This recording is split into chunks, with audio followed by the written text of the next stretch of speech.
Hey everybody, before I get started, I just want to mention a couple of ways that you can engage with me on a more personal level. I have a few avenues set up and I keep focusing on one, and I figured, why don't I make a short little video talking about all of them real quick before we get into these episodes. So first thing, Patreon. There's a link in the episode description and every episode description to the Patreon, as well as a video on the feed called Major Announcement that has all the details of what each tier offers and how much they cost. I implore you to check that out. I offer a lot of cool shit for my patrons. Second thing, the Discord channel. There's also a Discord link in the episode description and in every episode description. I have multiple channels set up there for each show that I'm covering, and it's a great way to just engage with me. I have a channel set up for MMA talk as well. I'm a big MMA fan, so if you're an MMA fan, you can check that out as well. There's a link to the Discord in the episode description. And then lastly, the Facebook and Twitter. Social media. Follow me on there. I post news on there. When I say news, I mean like, hey, I'm stopping covering this show. Hey, I'm starting covering this show. Let me know what you think about this. I do live watches of things on Facebook where like I'll check in and say, I'm watching so-and-so show. And then I'll like live comment while I'm watching it. And that'll be cool if maybe you watch that show too and you want to watch along with me, or you're watching it later and you will see my thoughts, which are usually pretty entertaining because I'm usually pretty high when I'm writing them. So check out all those links in each episode description, and let's talk about this episode. Peace. One mic. Yeah. All I need is one mic. Yeah. All I need is one mic. Hey everybody, welcome back to One Mic, and today I'm here to talk about episode 7 of Apple TV's The Changeling, entitled Stormy Weather. And the episode title here is based on the song that this person, who is played by the same actor that plays Brian, Apollo's father, who is dying in this hotel room. He wants to hear Lena Horne perform this song, Stormy Weather, before he dies, but Lillian, in a, I guess, Lena Horne wig and dress, perform it for him instead. This was an ambitious episode, and I'll never give a show or anyone involved with it shit for trying to do something most others wouldn't have the balls to do. I don't think it worked, you guys. I don't know. I said last week that I felt this show had potential to do something special were it in better hands, and I feel even more confident in that opinion now after watching this episode. You know, they tried to do something creative and risky and different, and there's stuff here that I think works, but I think this episode, it gets in its own way. It tried to get too cute, and I think by trying to get too cute, they made whatever it is they were trying to do a lot more unclear. The way the episode kind of mixed cutting back and forth between two time periods for like younger Lillian and present day Lillian, they mix that with like blending the two together, where sometimes you see both in the same scene, and then sometimes they have like present day Lillian just dictating what the fuck's going on very straight up. And I think mixing all of those things together, that's why they fucked up. That was the biggest mistake. That's what makes everything unclear. It was a lot. They tried to juggle too many balls here. Pause. Sometimes I thought like Lillian was in that hotel room remembering what happened there in the past. Okay, cool. But then other times, it seemed like Lillian had like traveled back in time and may actually have had literal influence on her younger self. And that didn't feel like an intentional choice to convey a specific idea or theme in a creative way. It felt like the writer said, this would be fucking sweet, and didn't think about how that would or would not work for the audience. Like, it felt like someone saw this on paper and said, this is fire. And then now it's up on the screen and it's ass. Just like Venom. But their second mistake, again, I mean, just my opinion here, because again, I don't make this kind of stuff, so like, I feel weird critiquing it really hard because I feel like I'm coming from a place of like, I know better.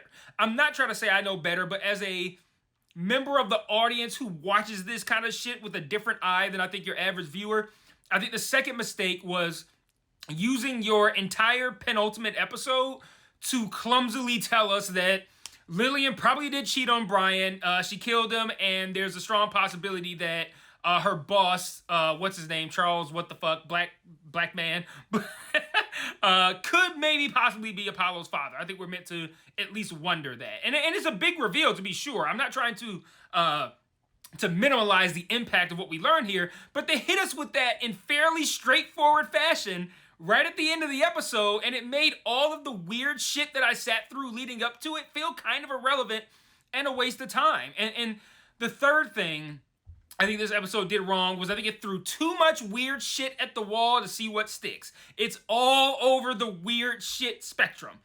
And I think if you, like, ultimately what they wanted to do here is they wanted to find a creative way to tell us, I don't even necessarily say what really happened with Brian, although I do believe Lillian's perspective here, but this is just Lillian's perspective. But, you know, I think they wanted to tell Lillian's perspective and what happened to Brian in a fresh and creative way. But what I think they should have done, rather than just like throwing a bunch of weird shit at the wall to see what sticks, pick a device, like a plot device, pick one thing and use that to tell the story, because you don't want the story itself, what you're trying to explain, to get lost in all of the shit, which is exactly what happened in this episode. So for example, maybe you pick the one thing like blending the timelines together. Just I see old Lillian and young Lillian in the same scene, and maybe I'm of the understanding that young Lillian is not actually there, but is like kind of like walking us, the audience, through the events of what happened in that day. Something to that effect, right? You pick that one thing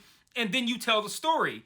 But instead, they had constant like hallucinations, distortions of reality, and then they take 5 minutes to just straight up tell the story where Lillian like dictates into her recorder like a normal person, like where it's like they just turned off all the weird shit, and then she just talks into a recorder explaining very directly what it is that we want to know, and then right back to weird, random seeming nonsensical shit. And like, when you have a bunch of weird shit that doesn't make sense, and then a character just explaining into a recorder the information we want to know, and then going back to weird shit, all the weird shit, why did I need the weird shit? Like, the character just explained to me what I needed to know. And that happened, I think, twice in this episode, where I can't remember the second time offhand, but someone just explains the reality of a situation, and it's like, what was all the other shit for?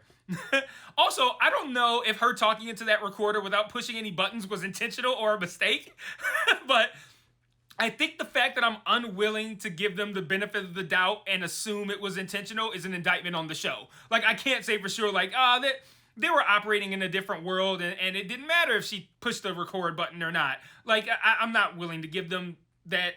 I'm not willing to give them that, and I think that says a lot. And that's what I hated, though, because, like, that's how I knew the weird shit was just sloppy and clumsy and weird, because it served no purpose other than that, like being as a device to convey a theme creatively, rather than being a enhancement. It was the feature. And I think when you couple that with it not being all that well done to begin with, that's why I think the episode ultimately falls flat, at least for me.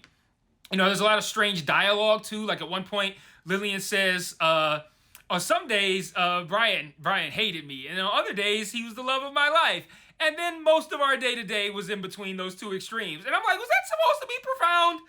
Was that supposed to be deep? Like, that just sounds like normal life. Like, on rare occasions, you experience extremes, but most of the time, you live your life in between in the normal days. And, like, she said it like that was a radical concept. Like, I think it's meant to show volatility, but, like, that's not volatility. Like, oh, on rare occasions, he hates me. On rare occasions, he loves me. Most of the time, we live a normal life. That's not volatile. That's normal. I'm not gonna be blown away by the concept that on rare occasions Brian was really fucking angry to the point where she thought he hated him. Now, of course, the episode she thought he hated her. Of course, the episode eventually plays out a lot more evidence, a lot more anti-Brian evidence. But I just thought that quote was funny. And this whole episode is really kind of just a vibe. Like, if you try to make it make sense, even from a surrealistic perspective, like if you try to, like, within it, understanding that you were experiencing something very Twin Peaksy, even if you try to understand it within that level of understanding, it'll piss you off. Like, so it really comes down to whether or not you just rock with the vibe, like, and that's it. And I didn't. Like, everything involving terminally ill Brian in that hotel room, what was the point and meaning of any of that? Like, I could run off a lot of questions and be like, okay, these are the things, but like, I had 8 million questions in my notes about those scenes, but by the end of the episode, I couldn't even make sense of what Lillian had experienced. Why bother trying to understand the weird shit within the weird shit? Like, what? I don't think that was actually Brian. Why did he look like Brian? What was the point? What impact did Lillian bringing this dress and this wig. How does she even know to bring it in advance?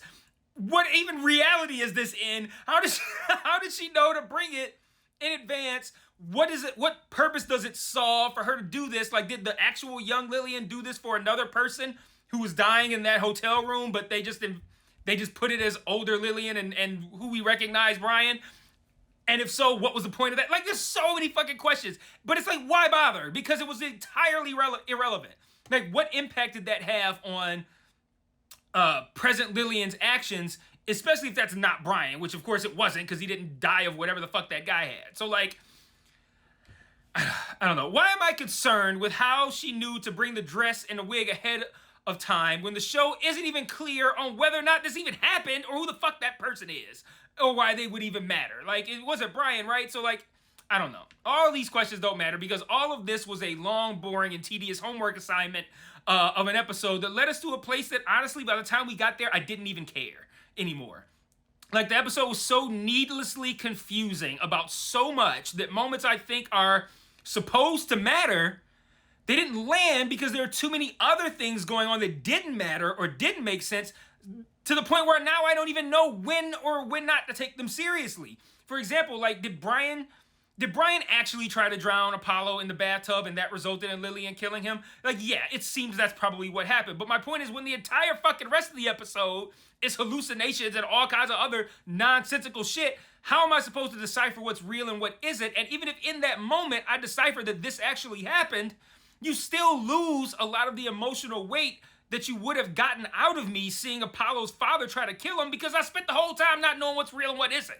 So it's like, another example, like, okay, like, was the desk clerk at the hotel, was that the same actor that plays her boss? Or am I conflating two faces? I don't know. They did it with Brian, so they might have done it with the hotel man, but I feel like the hotel manager is the same actor who plays her boss.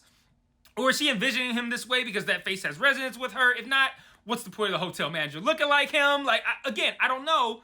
And all it did was muddy the reality enough to make your reveals lose the emotional weight due to me not knowing what the fuck's going on. So, like I said, at the end of the day, I stopped caring about making sense of this episode very early on because it quickly became apparent that they were only concerned with being weird and confusing and not using creativity to enhance an idea or theme, but using it as the feature. Like, look at how creative this shit is. And that's what this episode was, I think, and that's why it fell flat. It was ambitious, but it placed too much importance on being weird and confusing, and I think that undercut the emotional resonance that they could have gotten in these big reveal moments. So that's all I got for this episode. I will see you guys for the finale next week. Well, this week now, but yeah, I'd say this show has fallen off a pretty steep cliff. Big fan after those first 3 episodes, but I feel like progressively each week I've been less of a fan, even though I acknowledge the difficult things they're trying, the creative things they're trying. I just think it's not working. But I do expect this finale to be pretty decent, but I don't know. I'll see you guys next week. We'll see what happens, and until then, peace.